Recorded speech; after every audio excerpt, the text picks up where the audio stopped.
રાજુભાઈ થોડા દિવસ પહેલા આવ્યા હતા નિમંત્રણ આપવા માટે।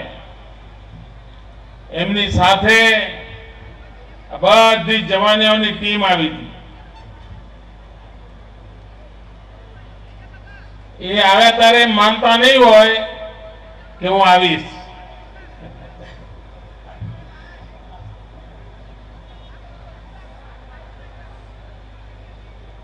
હળવી ભાષામાં કહેતા હતા સાહેબ હવાય તો સારું, પણ જ્યારે એમણે મને કહ્યું કે આમાં 44 દીકરીઓ એવી છે કે જેમને માં કે બાપ કોઈ નથી, એમણે પરણાવવાના છે।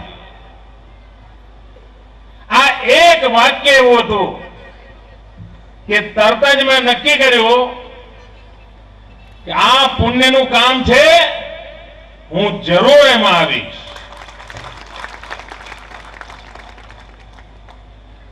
હું સમાજના સૌનો પણ ખૂબ ખૂબ અભિનંદન આપું છું, આભાર માનું છું।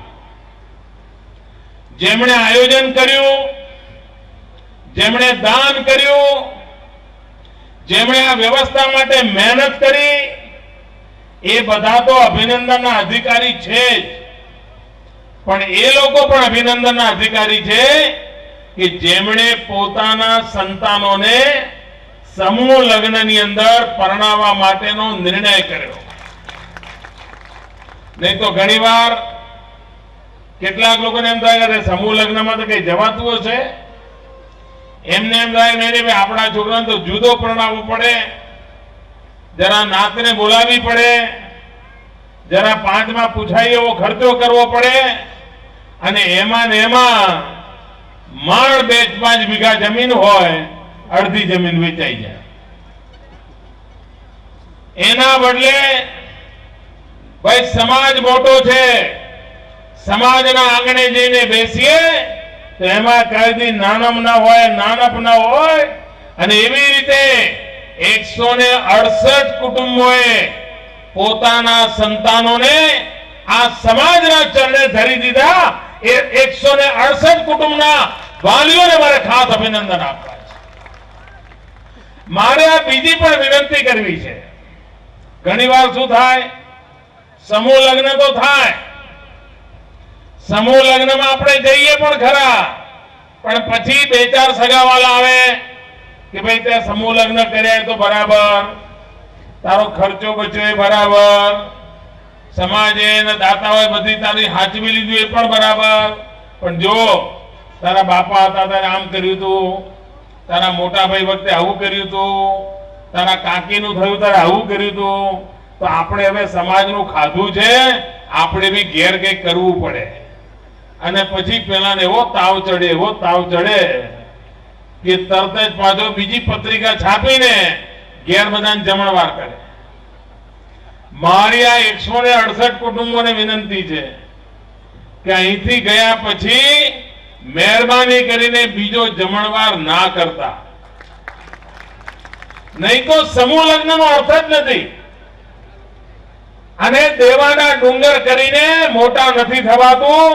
આ મારી તમને બધાને હાથ જોડીને વિનંતી છે। અને કોઈ તમને આવું મેણું ટોણું મારવા આવે કે ભાઈ તારા બાપાએ તો આવું કર્યું હતું, તારા કાકાએ આવું તેવું કર્યું હતું, તું કેમ નથી કરતો, તો તમે કહી દેજો મારું નામ કે ભાઈ મુખ્યમંત્રી ના પાડીશ,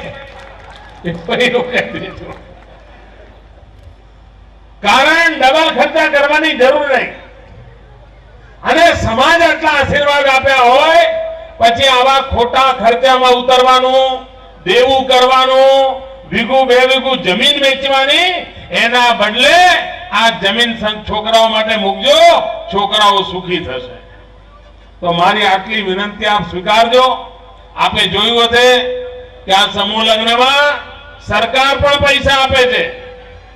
ગરીબોના સમૂહ લગ્નમાં સરકાર તરફથી રકમ મળે છે, અને હવે તો મેં રકમ ડબલ કરી નાખી છે। પહેલા 5000 આપતા હતા, હવે અમે 10,000 આપીએ છીએ। કારણ ગરીબના પરિવારમાં સુખની જિંદગી જીવાય, અરે સરકાર પોતે કુંવરબાઈનું મામેરું કરે છે અને એમાં પણ આ પ્રકારની અનાથ દીકરીઓની ચિંતા કરતી હોય છે. આ બધી યોજનાઓનો લાભ લઈને સમાજનો છેવાડાનો માનવી, ગરીબ માનવી સુખી થાય. બીજી મારે એક વિનંતી કરવી છે. કમનસીબે આપણા સમાજમાં એ દૂષણ આવ્યું નથી, પણ ખબર નહીં જેમ ભણતા થાય છે લોકો, ભણી ગણીને જરા આગળ જાય એટલે એ ઘરમાં દૂષણ વહેલા વહેલું આવે છે. અને એ દૂષણ કયું? દીકરીઓની ભ્રૂણ હત્યા કરવાનું દૂષણ. માના પેટમાં દીકરી હોય અને જો ખબર પડી કે દીકરી અવતારવાની છે એટલે આખા ઘરને તાવ ચડે અને નક્કી કરે કે નહીં એનો ગર્ભપાત કરાવી દો, દીકરી નથી જોઈતી, આપણે તો દીકરો જોઈએ. હજુ આપણા સમાજમાં એ રોગચાળો નથી આવ્યો, પણ કહેવાતા ઉજળિયા સમાજમાં આવી ગયો છે. ભણેલા ગણેલા કુટુંબોમાં આવી ગયો છે. માના પેટમાં દીકરીઓને મારી નાખે છે. મારી તમને બધાને વિનંતી છે કે આપણે માના પેટમાં દીકરીઓને મારવાના પાપમાં ન જોડાઈએ. આપણે બચ્યા છીએ, ભવિષ્યમાં પણ બચ્યા રહીએ અને દીકરી અવતરે તો વાંચતે ગાતે ને વધાવીએ. અરે દીકરી પણ આપણા ઘરને કુટુંબને તારશે. આ સંકલ્પ કરીને જઈએ. દીકરીઓ બચાવવી જોઈએ. આજે તો અનેક સમાજ એવા છે કે એમના સમાજમાં 1000 દીકરા જન્મે તો સામે 800 દીકરીઓ જન્મે છે. 1200 દીકરા કુંવારા રહે એવી પરિસ્થિતિ પેદા થઈ ગઈ છે. આ વિચાર કરો સમાજનું શું થશે.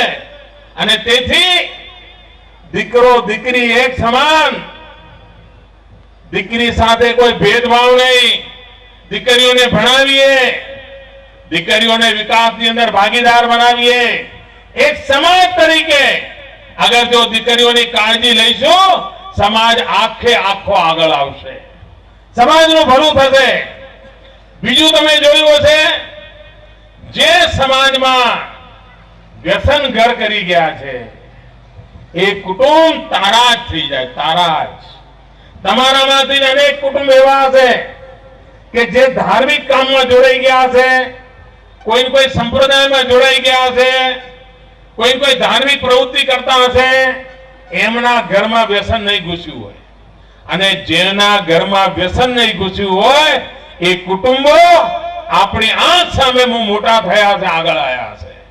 મારી આ સમાજના ભાઈઓ બહેનોને વિનંતી છે, આપણો સમાજ હવે પાછળ રહે પાલવે નહીં.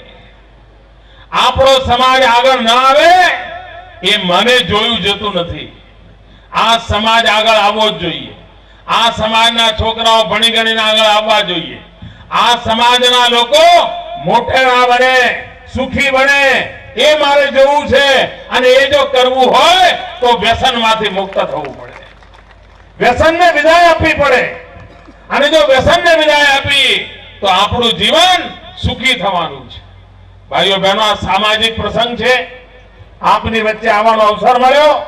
આ 168 વરઘડિયા જે છે, આ નવા પરણેલા અમારા દીકરા દીકરીઓ છે, એમનું જીવન ખૂબ સુખી થાય, એમના જીવનના બધા સપના સાકાર થાય એવો આખો સમાજ એમને આશીર્વાદ આપે, ઈશ્વર એમને આશીર્વાદ આપે, આખું રાજ્ય એમને આશીર્વાદ આપે અને ખૂબ પ્રગતિ કરે એવી શુભકામનાઓ પાઠવું છું.